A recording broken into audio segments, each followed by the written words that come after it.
म बालनजीलाई पनि सल्लाह दिन चाहन्छु, जुङ्गाको लडाइँ छोडिदिनुहोस् है।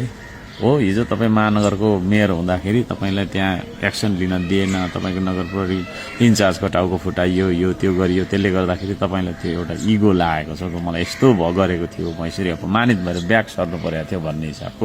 कसैले मेरो कुरा काट्नु भनेको मेरै प्रमोसन हुनु हो होइन, त्यसलाई चाहिँ मैले कहिले पनि गलत रूपमा लिएको छैन। ठिक छ, मान्छेहरूले कुरा काट्नुहुन्छ, चर्चा गर्नुहुन्छ, मान्छेले चर्चा त गर्नु पर्यो नि त, केही न केही त विषय हुनु पर्यो। अब त्यो विषय अब कुरा काट्ने विषय हो कि समर्थन गर्ने विषय हो कि मेरो भिजन एजेन्डा सम्बन्धी हो कि मेरो चस्मा सम्बन्धी हो कि मेरो कोट सम्बन्धी हो कि होइन, त्यो आफ्नो ठाउँमा हो, तर विषय त हाम्रै हो नि त।